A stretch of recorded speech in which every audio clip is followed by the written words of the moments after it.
Hello, welcome to the ERIA video on the institutional framework and key building blocks for an integrated regional electricity market. This video session aims at introducing the principles, key elements, and institutional framework for establishing an integrated regional electricity market, which enables multilateral electricity trade across the borders within a certain region, such as ASEAN. This video will first explain about the general framework of an integrated and competitive electricity market, followed by introduction on the electricity pricing mechanism in competitive market setup, such as nodal and zonal pricing. Such mechanisms are crucially embedded with the concept of market coupling, market splitting, as well as methods for auctioning of cross-border transmission capacity. For example, the implicit and explicit auction. Such practices are of course based on proper approaches to estimate and allocate the available cross-border transmission capacity. Finally, we will mention the issue of access to the transmission capacity by third party and a mechanism to compensate for this third-party access. Part 1. General framework of a regionally integrated and competitive electricity market. In this section, we mainly exemplify the concept by introducing the overall design of the US PJM market and the European electricity market. The PJM electricity market adopted the nodal pricing method, which is applied in the day-ahead and real-time markets. As a result of the day-ahead auctions, a price for every node of the electricity system is obtained every hour of the following day. In the real-time markets, the current price is determined by the average of the 12 5-minute prices from that hour, and transactions are settled hourly. In connection with nodal pricing, there is a price control system that is comprised of price regulation and price caps. Price control systems are mainly used to mitigate the market power at the nodes.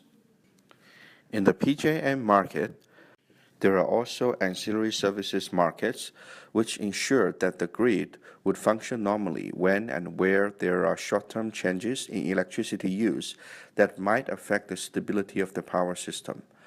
Also, financial transmission rights and its secondary markets are also used to hedge the price differences between the nodes. These price differences are caused by congestion on the transmission grid.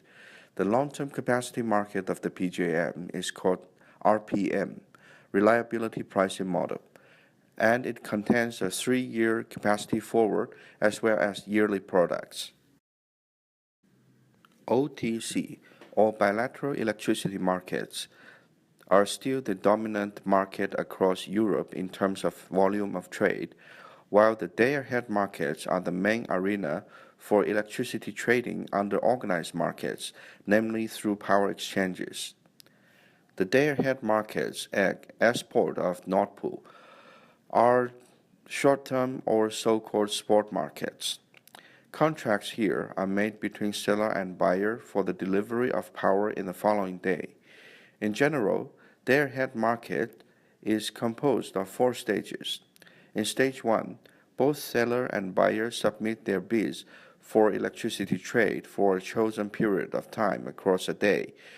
Once price and volume information about the bids is fed into the trading system, an advanced computing system of the power exchanges computes the market clearing price, MCP, and market clearing volume, MCV, for each bidding zone or pricing zone at its equilibrium point of supply and demand curve. In stage 3, all the transactions are settled on the basis of MCP and MCV. Once the transactions are settled under stage 4, the results are informed to the system operators in order to ensure physical delivery of electricity. The differences in the MCP between different bidding zones or pricing zones thus reflects the constraints of the cross-border transmission capacity between the zones. Such differences are also considered as the reflection of the value of cross-border transmission, thus the congestion charge. Part 2.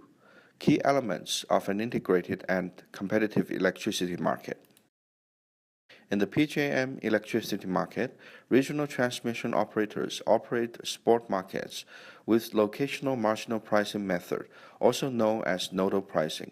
Using this method, prices will vary based on the location where the electricity is received or delivered. Nodal pricing method considers all network constraints during the market clearing. Congestions due to constraints in transmission capacity in this market lead to differences in electricity prices at each node, reflecting the scarcity of both generation and transmission capacity. The price signal provided by nodal marginal pricing system provides incentive for consumers at a high-priced node to lower their demand and for producers to increase power generation and transmission capacity. Theoretically, the value of transmission line should reflect the cost of congestion in the grid. The congestion charge should be equal to such commercial value and thus the revenue source of a transmission line in a competitive electricity market. This figure illustrates how the optimal transmission capacity is determined in a simplified case, a two-node electricity market. The horizontal axis shows the power demand at nodes A and B, respectively, in megawatts. The vertical axis shows the marginal cost of power generation in dollar per megawatt hour. Clearly, nodes A and B have different levels of power demand and different marginal cost curve of power generation. At node A, the power demand is X megawatt, while at node B it is Y megawatt. Without any interconnection by transmission between node A and B, different marginal costs of power at the two nodes will be resulted, as indicated by points lowercase a and lowercase b. If there is a transmission line to connect nodes A and B, node A could produce more than X megawatt and supply to node B at a lower marginal cost of power. If the transmission is free of cost and unlimited, node A should supply as much as when its marginal cost of power is equal to that of node B at point E. This is known as the no congestion case. However, if transmission is costly, optimal capacity of transmission is where the saving in the marginal cost, namely the difference between the marginal cost of generation from node B and that from node A, is equal to the marginal cost of transmission capacity. Assuming that the marginal cost of transmission capacity is sigma dollar per megawatt hour, the optimal capacity of transmission capacity is determined as Z megawatt. In this optimal case, sigma dollar per megawatt hour is equal to the congestion cost to the system, and therefore the commercial value of the transmission line. In a competitive market, sigma dollar per megawatt hour should be charged accordingly for use in the transmission line. The actual utilization rate of the transmission line, which means how many megawatt hour of electricity is transmitted, determines whether the investment in the transmission line could expect a reasonable return. It is noted that such an investment in the transmission capacity generates a positive net saving to the system, which consists of the two-colored triangle area. Such net saving is the key to proving the commercial viability as well as social value of the new transmission line. Bidding zones, as applied in the European integrated electricity market, are geographical zones where market participants are able to exchange electricity without any bottleneck in transmission capacity between these areas. In other words, bidding zones should be designed in such a way that there are no congestions within the zone itself. For this reason, the delineation of bidding zones must recognize the network constraints. Within bidding zones, electricity price should be uniform. In the European model, borders for bidding zones could be national borders, larger than national borders, or several bidding zones could be delineated within national territory. The figure on the left shows 6 nodes that are split into two zones, Zone 1 and Zone 2. This configuration is denoted as 3-3. Figure on the right depicts an alternative zonal decomposition that we refer to it as 4-2 configuration. Since Zone 1 includes 4 nodes and Zone 2 includes 2 nodes. In both configurations, we can see that the two zones are linked by an interconnector with limited transfer capacity. In Europe, in real practice, the bidding zones reflects structural congestions, i.e., the ones that are there most of the time.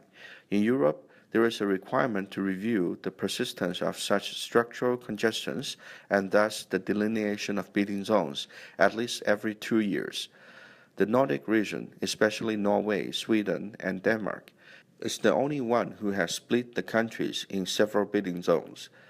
There are discussions ongoing in other countries to further split into several bidding zones within their natural border. In market splitting, theoretically, one system price is calculated first, and then if there is not enough transmission capacity between the zones, the area is split into a number of zones where each of them has a price of its own. In market coupling, there are several exchanges, all of which first calculate the system price of their own, and if there is enough transmission capacity between the areas, the zones can be coupled into a single market area and thus arrive at the same prices in the coupled zones. The results of the market splitting and market coupling should be the same. Thus, either method can be used in computing the MCP and MCV. The main difference is in the governance procedure of the system. Explicit auction is when the transmission capacity of an interconnector is auctioned to the market participants separately and independently from the marketplace where electrical energy is auctioned. Explicit auction is considered as a simple method of handling the capacity on the international interconnections. However, it brings about the price and volume risks to the trading of electrical energy, as the required transmission capacity might end up as too much or too few compared to the committed amount of electricity to be transmitted according to the outcome of trading in electrical energy alone. In implicit auction, the capacity between the bidding zones are automatically made available to the spot price mechanism operated by the power exchanges in addition to bid offer per area. In other words, available transmission capacity is allocated in line with the outcome of the trading of electricity between zones or nodes. Thus, the resulting prices per area reflect both the cost of energy in each internal bidding area, pricing area, and the cost of congestion. Implicit auction is embedded with both market coupling and market splitting. There is not necessarily any difference in the calculation algorithm or principles used for market coupling and market splitting. What differentiates market coupling from market splitting is how the algorithm is operated and owned. The trend is to move towards implicit auctioning, as this has proved to be more efficient. Here is some further comparison between the two methods of transmission capacity allocation in the spot electricity market. In the explicit auction, the flow on the interconnector is not taken into account. Instead, the transmission capacities are booked on both directions. This could lead to the possibility of getting capacities booked for the wrong direction. While in the implicit auction, the flow on the interconnector is taken into account based on the market data from the marketplace. Cross-border transmission capacities are booked prior to the actual day-ahead market in an explicit auction. Thus, auctions are based on the predicted day-ahead prices, and consequently, the booked transmission capacity is not necessarily equal to the power units finally sold. In an implicit auction, the information on the available transmission capacity is required to be gathered from various transmission system operators and incorporated in the algorithm, mainly to optimize the respective power auctions in both markets. Implicit auctions generally have lower transaction costs as compared to explicit auctions. This is because implicit auction could take place in a single auction office. However, to ensure that monopoly practice is curtailed, it is important that the auctioneer remains independent from other market participants and does not discriminate among different generators and traders. So the next question you may consider is how the available transmission capacity should be estimated. Considering that electricity does not flow directly from generator to consumer, but spreads out over parallel paths in the network, according to the Kirchhoff's law, there is a fundamental difference between the commercial flow, that is, the shortest path in the network between generator and consumer, and physical flows through the grid. Consequently, the transmission capacity between two market zones cannot be fully allocated to commercial trade between these market zones, since some of the capacity will be used by parallel flows resulting from trade between or within other market zones. Due to such a fact, there are two approaches for calculating the available cross-border transmission capacity, namely flow-based approach and net transfer capacity.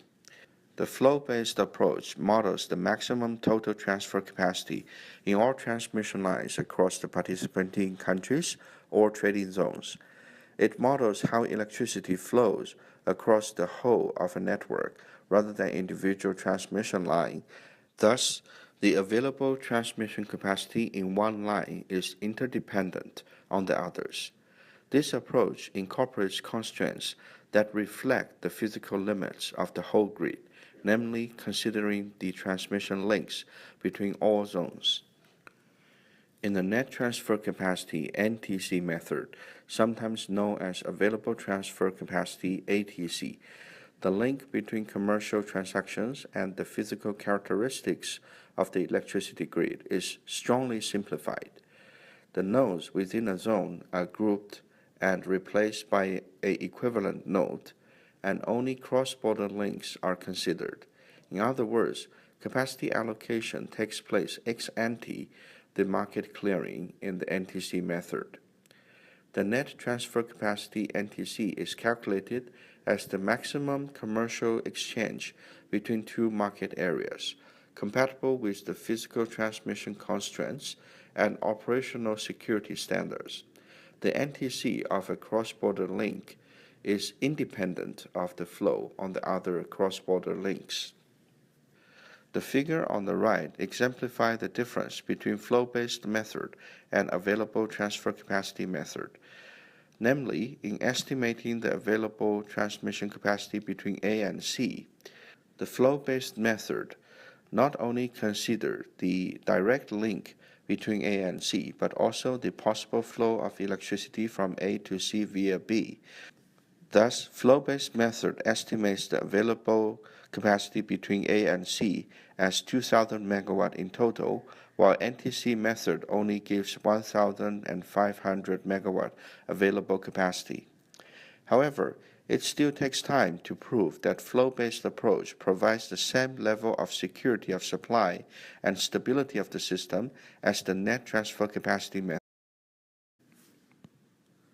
Spot prices for electricity are highly volatile as a consequence of the unpredictable demand of electricity, which largely depends on time and weather.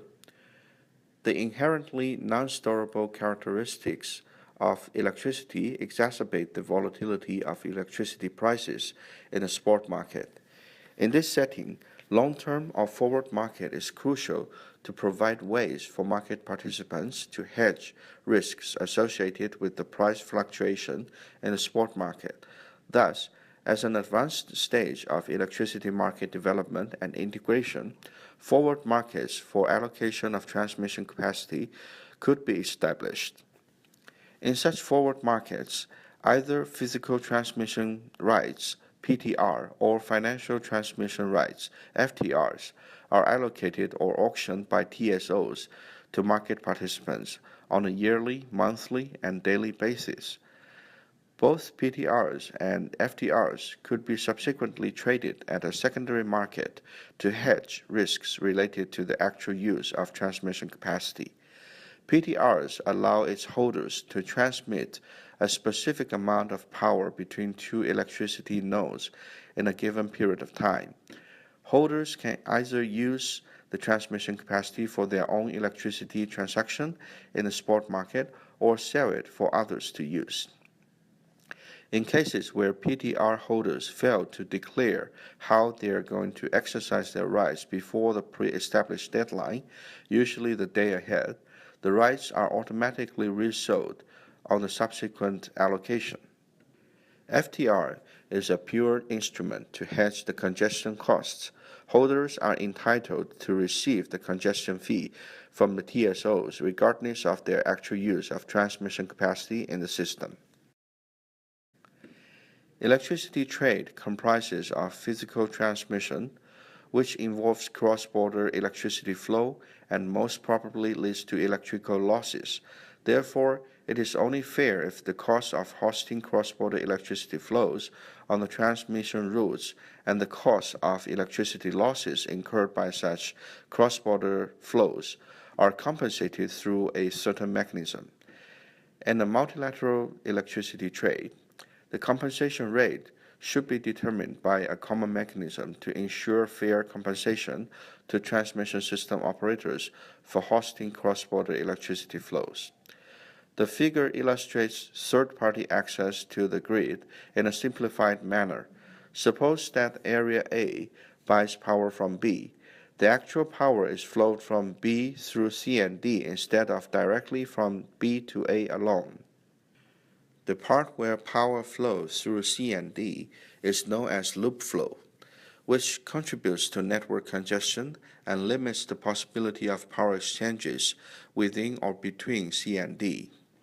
In this illustrated situation, C and D are candidates for compensation for the power transit resulting from the loop flow. Limited to bilateral trading based on power purchase agreements. The possibility of multilateral trade of electricity in ASEAN is still under discussion and negotiation. In order to eventually move into an integrated electricity market in the region, it is thus recommended to take a step-by-step approach. Namely, for phase 1 of market integration, the following milestones should be reached. First, sharing data and information for coordinated planning and development of power infrastructure. Second, developing compensation mechanism for third-party access to the grid. And third, coordinating the allocation of available cross-border transmission capacity, perhaps using simple methods as a starting point. In the second phase, however, advanced levels of integration should be reached, and a competitive regional electricity market should start to take its shape, especially reflected in the following aspects. First, deregulation, unbundling, and domestic market liberalization. Second, harmonization of technicalities, standards, and principles regarding the grid operations and allocation of transmission capacity. Third, mandating a minimum interconnection level for each country. Fourth, gradually moving towards nodal pricing or zonal pricing. Fifth, developing auxiliary markets such as balancing service market, capacity market, and financial derivative markets. Several institutions may need to be set up in ASEAN in order to develop and maintain the necessary components of an ASEAN common electricity market that are mentioned previously. The following key institutions potentially play significant roles in accelerating efforts to Several institutions may need to be set up in ASEAN in order to develop and maintain the necessary components of an ASEAN common electricity market that are mentioned previously. The following key institutions potentially play significant roles in accelerating efforts to achieve multilateral electricity trade in ASEAN. First, Policymaker Group aims at achieving consensus and agreements at policymaker level to foster a more harmonized multilateral electricity trade. This group especially aims at improving the way internal electricity market functions as well as addressing the structural issues. Second, the regulator group is responsible to monitor the functioning of cross-border electricity market. They will need to provide framework for market integration, which serves as a basis for formulating a set of common guidelines that govern both the power systems and the power markets. Third, the TSO group is responsible to coordinate and maintain effective and transparent access to the transmission network across participating countries. It also provides a common platform that governs how electricity is produced, traded, transmitted, and distributed. Finally, the ASEAN-wide planning group develops coordinated approaches for region-wide infrastructure planning. It also aims at developing and promoting financing mechanisms for ASEAN power grid. We hope that the above illustration has clearly explained how regionally integrated the electricity market works and what the necessary building blocks are. However, it is up to ASEAN member countries regarding what sort of ideal market model is suitable for ASEAN, especially consider the reality of legislation, regulation, and market structure of the electricity market in each member state. We thus invite you to share your knowledge and opinions about what is desirable and feasible in ASEAN in our survey. This survey is conducted by the Economic Research Institute for ASEAN and East Asia in collaboration with the head of ASEAN power utilities and authorities for inputs to inform the studies on ASEAN Power Grid Generation and Transmission System Planning Institution, or AGTP, and ASEAN Power Grid Operators Institution, or ATSO. The survey consisted of 17 questions, which we divide into 5 main parts as listed here. We also welcome any comments or questions if you have regarding this survey. Please submit all your responses and feedback to the survey to HWG2. For technical issues relating to the survey, you can also directly contact the researchers for further clarification. Your kind cooperation is highly appreciated. Thank you very much.